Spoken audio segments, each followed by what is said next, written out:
Hello and welcome to the table. I'm Reverend Kirk Andrus, and as of the time of this taping, it is Mother's Day. For those of you out there that have a mother that's still with you, make sure you plan something nice today. It's her day.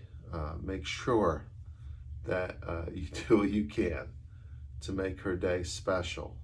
Um, Mothers do so much. It can't be, if mothers were paid for what they do, there's no salary on earth that could cover it. We're all so blessed to have such loving, dedicated mothers in our lives, and a lot of what we have become is because of that dear woman. My mother has went home to be with the Lord a couple of years ago, but she's still precious in my heart. I know where she is. She's in heaven. I'm looking forward to seeing her again. And I had the great joy of having a very loving, dedicated mother cared for me so well. I'm deeply, deeply grateful to the Lord for that. I want to look today at Exodus chapter 20, verse 12. It says, "Honor your father and your mother, that your days may be long upon the land, which the Lord your God is giving you." It's interesting to me, the phrase, honor your mother. That goes beyond simple obedience or even respect. And it's also something that's timeless. I mean, we certainly want to honor our mothers when we're under their roof, but even when we're not under their roof anymore, we need to continue to hold them in a place of high esteem and honor.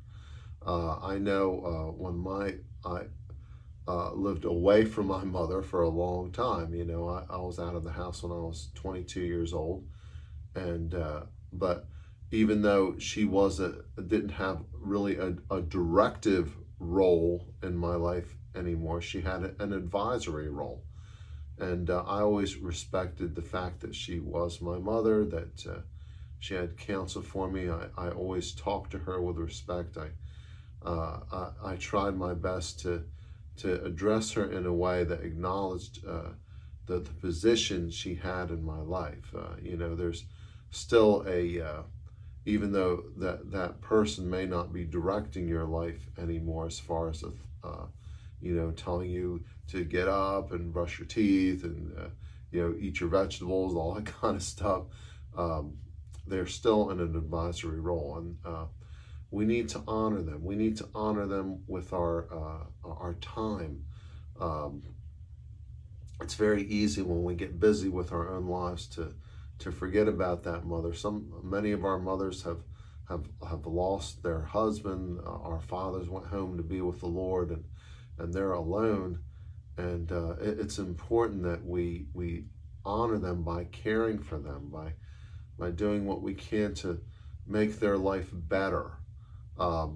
There's a debt that we owe mothers that we could never repay. I mean, we just couldn't do it. They've done so much for us, but the very least we can do is honor them. And the main way we honor them is with our time. I know it's not easy. We all lead busy lives, but we need to set aside time for that person that we know, in all probability, will not always be with us in this life. And I want to encourage you today, on this special day where we honor mothers, to make sure you spend some time with your mom, or if you live way across the country and that's really not possible, at the very least, have a nice long phone call with her.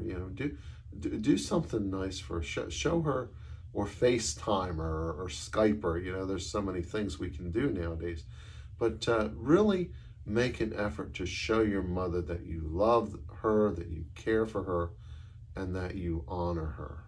And the Bible's clear. When we treat our mother like that, God will extend our life.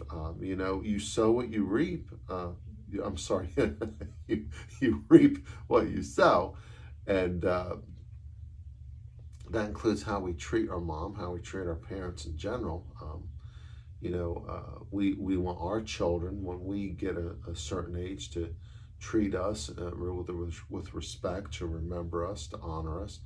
How can we expect that to happen if we haven't done that for our mother and father? So I want to encourage you to really do what you can to make, if you're hearing this on Mother's Day, make this a special day for mom. If you hear it afterward, try to honor your mother throughout the year. I want to encourage you, if you haven't yet subscribed to our channel, to press that subscribe button below. And also, if this preaching, has been a blessing to you, I hope that you will share it with a friend, share it with someone that where it will bless them. Remember, God's never promised you a problem-free life, but you can have a victory-filled life. May God's richest and best be yours today.